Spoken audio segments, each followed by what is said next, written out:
O Brasil colaborou com as análises sobre os impactos dos micro-organismos em recursos genéticos animais e mudanças do clima. A Embrapa se une a diversas instituições da América Latina para compor o terceiro relatório da FAO. O assunto foi discutido na 12ª sessão Roma do Grupo de Trabalho Técnico sobre recursos genéticos animais para alimentação e agricultura. E quem vai repercutir como é que foi esse encontro é o pesquisador da Embrapa, Samuel Rezende Paiva. Oi, pesquisador, tudo bem? Seja muito bem-vindo, Samuel. Como foi esse encontro? Quais foram os principais destaques e como é que está a participação do Brasil na composição desse terceiro relatório da FAO? Bom dia, Renata. Bom dia aos espectadores. Obrigado pelo convite. Eu acho que o primeiro ponto interessante, né, da gente levar em consideração é que, assim como o que são esses recursos genéticos, né? Assim como que a gente conserva a nossa biodiversidade, né, no Brasil e nos países, né, por meio de parques florestais, os animais, todas essas reservas, a gente conserva também os alimentos que a gente come, né, que são os chamados recursos genéticos. Então, hoje, um braço da ONU, né, que é a FAO para Alimentação e Agricultura, ela organiza, né, iniciativas entre os países para a gente fazer essa conservação dos recursos genéticos, né? E hoje a FAO tem uma comissão de recursos genéticos e essa comissão é setorizada. Então a gente lida com animais, plantas, florestas e aquáticos, né? Então em janeiro a gente teve essa primeira reunião da parte animal e essa semana hoje começou a reunião da parte de aquáticos, que o Brasil também está sendo representado. E o nosso foco lá é basicamente interagir com a FAO e os demais países membros, né, da ONU em como que nós podemos avançar na questão de conservação dos recursos genéticos, em especial nessa reunião dos recursos genéticos animais, né? Então foram discutidos uma série de pontos para avançar essa agenda, né, de implementação desses programas nos países. Perfeito. Como é que você vê, de alguma maneira, esse protagonismo brasileiro nesse sentido? Já que a gente avança muito, tanto em questão de agricultura como em pecuária no geral, bem como nas questões da ciência, né? Então, isso é muito relevante o que vem acontecendo com as pesquisas agropecuárias realizadas aqui em nosso país e que nos trouxeram, de fato, toda essa vanguarda, esse posicionamento de liderança. Como é que você enxerga hoje, né, o Brasil dentro dessa esfera e dessas discussões, né? Nós somos bastante ouvidos, compartilhamos muito das nossas experiências. Claro que há sempre muito a avançar, mas como é que tem sido essa troca e essa liderança do Brasil frente a reuniões como esta, hein, Samuel? Ótima pergunta. Realmente, o Brasil ele é reconhecido na parte de recursos genéticos. Nós temos hoje, o programa brasileiro tem hoje, por exemplo, implanta entre os 5 maiores bancos genéticos do mundo, né, em recursos genéticos vegetais, e na parte animal a gente está tranquilamente entre os 15 maiores bancos genéticos do mundo e da América Latina nós somos o maior. Então, o Brasil tem, sim, voz nesses fóruns, né, tem um nível de discussão com todos os países, né, no mesmo nível e tem um respeito, porque eles sabem da pujança do agronegócio brasileiro e como é importante, né, essa interação e essa cooperação. Então, o Brasil vem se cooperando nessa parte internacional. E aí ele tem uma outra coisa interessante, é a cooperação que a gente tem fácil com todos os países da América, né? Então, a gente tem uma cooperação muito forte com os Estados Unidos e Canadá nessa parte de recursos genéticos animais. Nós desenvolvemos até um sistema de informação de recursos genéticos, se chama Alelo Animal, o Animal Green, né, em inglês, em que Estados Unidos, Brasil e Canadá usam o mesmo sistema de informação para conservar seus recursos genéticos. E a gente vem colaborando também com os outros países agora da América do Sul, muito forte com o Uruguai, Argentina, Paraguai e também da América Latina, Costa Rica, Colômbia. Então, a gente vem criando uma rede, sub-redes para avançar essa agenda, né? E na parte científica também, como que a gente replica as boas práticas, talvez, que a gente fez aqui no Brasil, para os países aqui em volta e, ao mesmo tempo, como que a gente capta boas práticas que os países europeus, os países da América do Norte fazem, né, que a gente pode aplicar na nossa realidade também. Então, é um processo bem dinâmico e a gente vem acompanhando para tentar deixar o Brasil sempre no mesmo nível dos países que mais conservam, né, alimento no mundo. Exatamente. E claro que a gente tem todo esse avanço e toda essa liderança e essa voz, como você colocou aqui, chancelou para nós.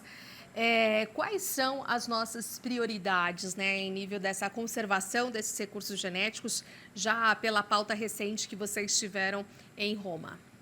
Ótimo. Acho que a primeira prioridade que foi dada nessa reunião foi o início da organização da elaboração do terceiro relatório mundial do levantamento da situação dos recursos, da conservação dos recursos genéticos animais no mundo, né? Então, a FAO faz isso via relatórios. Então, o primeiro foi em 2007, o segundo foi em 2015 e agora o próximo está programado para sair em 2027. Então, a gente já começou essa organização, essa articulação entre os países. Então, todos os países da ONU serão consultados para responder um questionário sobre esse levantamento. Isso vai começar agora no segundo semestre, né, desse ano e vai até o primeiro semestre do próximo ano. Então, a gente tem se organizado para cumprir, né, com essa demanda mundial, né, e mostrar, né, a nossa chance de mostrar o que a gente tem feito, né, de conservação. E aí eu acho que o outro ponto, né, que também é a chamada de vocês, é os outros temas que vêm para a conversa. Um outro tema interessante foi agora a inserção de micro-organismos. Os micro-organismos ainda eles não estão na agenda da Comissão de Recursos Genéticos da FAO como um grupo específico, mas ele tem sido colocado agora, a cada 2 anos, a comissão coloca temas de micro-organismos para ser discutidos, né? Então, 2 anos atrás, por exemplo, a gente discutiu micro-organismos invertebrados, discutiu muito o papel dos polinizadores, que são fundamentais hoje, até para o Brasil. O Brasil pode ser um grande player nessa parte. Mas, e aí agora foi introduzida a questão de micro-organismo do rumen, né? Que é para recursos genéticos animais é extremamente importante. Hoje, com toda essa questão das mudanças climáticas, né, e das situações, né, e de redução de metano, então pode ser uma fonte de pesquisa muito interessante avançar na conservação e uso desses micro-organismos do rumen. Então esse foi um ponto que foi colocado na reunião, os países viram com bons olhos, né, avançar nisso, e agora a gente está fazendo uma consulta interna, né? A FAO quer lançar um documento sobre isso para balizar os países e ajudar eles a trabalhar nesse assunto. E nós estamos revisando esse documento agora, então a gente está consultando mais pesquisadores da Embrapa, professores de universidades, a gente contatou umas 20 pessoas para olhar esse documento e ver o que o Brasil pode contribuir a mais nesse documento para que comece a ter essa discussão, né? E outro ponto é que, como já existem todas esses bancos genéticos, né, nos países, inclusive aqui no Brasil, por que não a gente aproveitar esses bancos genéticos, animais, vegetais, que já tem, e usar a mesma infraestrutura também para guardar esses tipos de micro-organismos, né? Então, isso a Embrapa já faz isso dentro do seu programa de recursos genéticos. A gente tem um braço só para micro-organismos, já faz essa conservação de micro, então para a gente vai ser muito mais simples implementar, né, aumentar o nosso escopo de conservação de micro-organismos, nesse caso do rumen.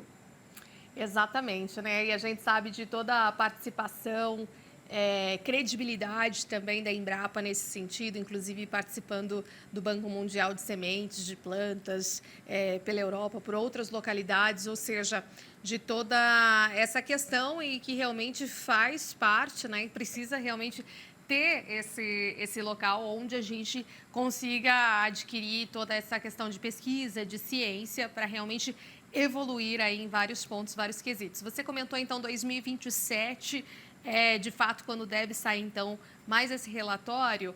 Mas até lá, né? Quais são os próximos passos desse trabalho, Samuel?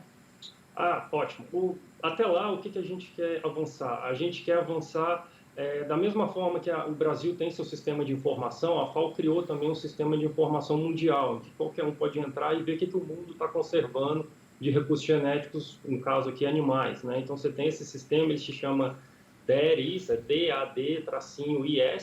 em que todo mundo pode ir lá entrar e ver, né? E muito esse sistema é usado para coletar 2 indicadores da Agenda 2030, né, do desenvolvimento sustentável, sendo que um desses indicadores, a Embrapa, é um que mais ajuda o Brasil a coletar esses indicadores. Então, a gente vem fazendo agora, até lá, a gente quer fazer um trabalho forte de continuar aprimorando, né, o que o Brasil vem coletando de dados sobre isso, organizando essa informação no país inteiro, mas a gente quer ajudar também a trabalhar em conjunto com os países da América do Sul. Então, esse ano nós vamos ter uma série de workshops e interações com outros países da América do Sul para colaborar com eles e compartilhar nossa experiência de como coletar melhor esses indicadores e colocar no sistema de informação de forma que eles comecem a organizar também os recursos genéticos. E assim, como você colocou agora na questão com essa situação do possível da vaca louca que a gente teve, não, nós precisamos ter a informação disponível para todo mundo. Então, e a gente precisa ter informação que não só o Brasil tem, mas que os outros países têm, porque às vezes a gente pode ter necessidade de acessar um recurso genético que está em outro país, que pode ter uma resistência a uma doença A, B ou C, né? Uhum. E a gente pode ajudar outros países também. Então, esse trabalhinho de formiguinha que a gente faz aqui nos bancos genéticos é fundamental para que a gente tenha um estoque de variabilidade genética que esteja disponível, tanto para o setor privado como para o setor de pesquisa e desenvolvimento também, né, para os programas de melhoramento. Então, é fundamental isso e é fundamental que a gente colabore e interaja com o mundo também para que todos estejam no mesmo pé. Então, assim, rapidamente aqui me veio à cabeça, eu acho que hoje em bancos genéticos animais a gente deve ter em torno de umas 4 milhões de unidades de germoplasma espalhadas no mundo inteiro, comparado com umas 7 milhões no caso vegetal. Então, assim, tem muito material genético guardado pelo mundo inteiro, mas a gente precisa interagir, a gente precisa saber o que cada um tem, a gente precisa caracterizar isso. Então, nesses próximos anos, a gente quer investir em mais isso, em como a gente deixar a informação mais disponível ainda para o nosso público, seja interno como externo, e como que a gente explora essa informação, conhece melhor esse material que a gente tem guardado. Muito bom você colocar todos esses dados, né, e toda essa complexidade e integração que deve ocorrer aí entre o mundo todo e, claro, o Brasil sempre um dos líderes dessas conversas importantes aí, sobretudo na agropecuária, tanto na agricultura quanto na pecuária também. Obrigada, Samuel. Até uma próxima oportunidade. Tchau, eu que agradeço, Renato. Bom dia a todos. Bom dia.